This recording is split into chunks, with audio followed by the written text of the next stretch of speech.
long-standing tradition in this department to include in our program remarks from a member of the graduating class, someone who has devoted themselves to excellence in the classroom and also been broadly involved in the life of the department, and whose frequent presence makes them seem a fitting choice to address the entire graduating class. This year, I'm pleased to introduce Townsend E Rowland as our graduation speaker. Townsend is majoring in both philosophy and history and philosophy of science, with a minor in history for good measure. Townsend, the microphone's all yours.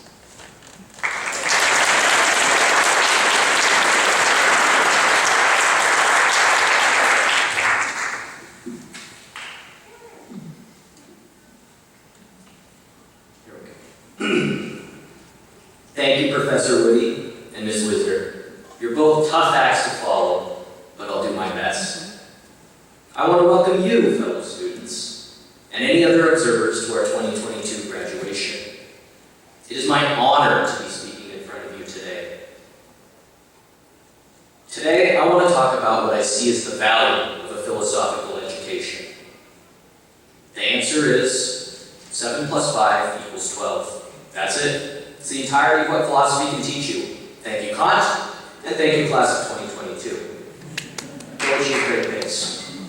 Now, on a more serious note, I hope, fellow graduates, you won't be too bored with a speech on philosophical education. I'm sure each and every one of you has spent countless hours over the phone, at the dinner table, or embattled at family reunions explaining what philosophy is, and just how in the world it will put you in a position to be gainfully employed. Maybe that's just me. My point is, I know people here have already grappled with why philosophy is valuable to them, but please indulge me while I share my perspective. To follow the genre, this is a philosophical intro, so I'm going to tell you exactly what I'm going to say before I say it. Also, because philosophers are a particularly ornery bunch, this will be an argument. First, I will talk briefly about what philosophy means to me. Then, I will argue that the value of a philosophical education lies in the sensitivities it teaches us to bring to everyday life. I will finish with what I hope we will be able to do with our trained philosophical sensitivities. As a bonus, and for something new after 4 years of studies, I promise, this is a real argument, not just a schema for an argument, and not once will I use phrases like, I might say something like, or perhaps it could look like the following.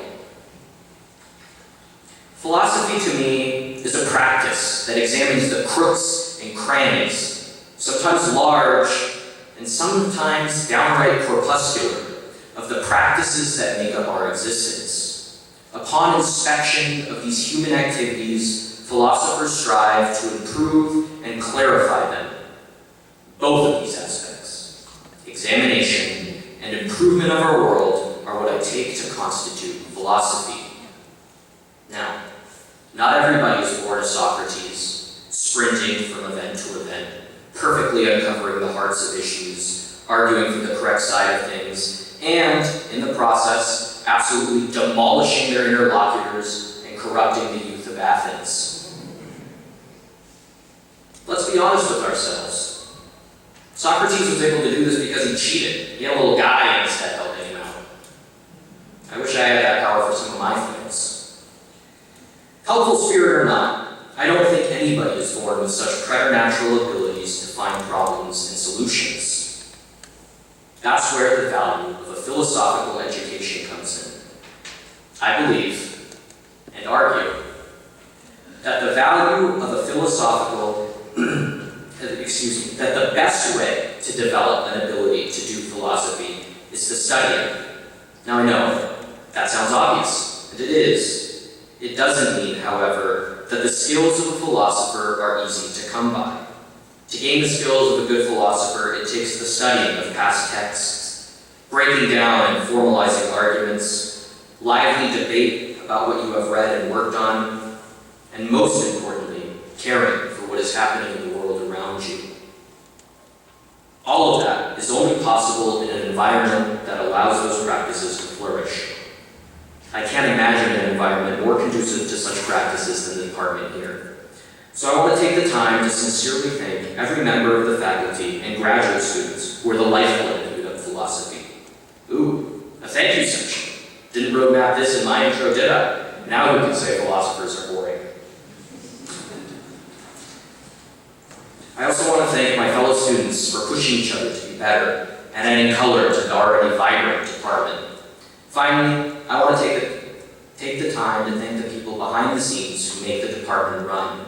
The administrators, advisors, and anybody else who I don't know to name are also all important for making UW philosophy as excellent as it is. Okay, back on track. After 4 years, we have a philosophical education, which, like Socrates, hopefully lets us find the crux of issues. But that raises the question, and I know every professor in here just breathed a sigh of relief because I didn't say begged the question. Families, that's a fun little inside joke. Have your grads explain that one to you afterwards. So we have a philosophical education after 4 years of study and practice. We have developed what I will call philosophical sensitivities. But what do we do with our sensitivities? For the answer to this question, I draw help from Ha-Seok Chang, a philosopher and historian of science who works out of the UK. Chang asks what philosophers and historians can add to science, a field, at first glance, very far from either humanistic practice just named.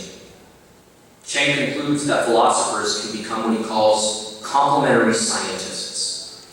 Complementary scientists, remember, just philosophers in disguise, can generate scientific knowledge because they are experts and inquiring into the nature of science by reconsidering what is taken for granted in scientific practice and finding puzzling elements of present and past science. Once assumptions of science or unsolved puzzles of science are identified, philosophers and historians can generate scientific knowledge itself by recovering scientific information that has been lost to the past, raising awareness of the limits of science, or developing new sciences that traditional scientists wouldn't have the resources to develop themselves. In essence, Chang has argued for what I have already said, that philosophical sensitivity allows the philosopher to identify and solve problems in science. I think Chang's ideas are true, but he writes in the context of academics. In front of me, I know there's a truly awesome diversity of interests and career paths that don't lie in the academy.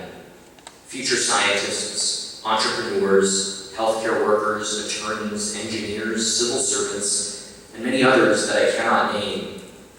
For all the non-philosophers of science, I believe that Chang's arguments can be generalized. Regardless of future career, our philosophical sensitivities will allow us to find what is taken for granted in our fields and what unsolved puzzles or problems our field has. Once identified, we, as the graduating class of 2022, are prepared to overcome any barriers we encounter. Thus, after 4 years of study, we are prepared to examine and improve the world around us. We, in short, can do philosophy in whatever walk of life we find ourselves in. And if not that, hopefully we can at least be as annoying as Socrates. Thank you again, class of 2022. For real serious this time. Let's go achieve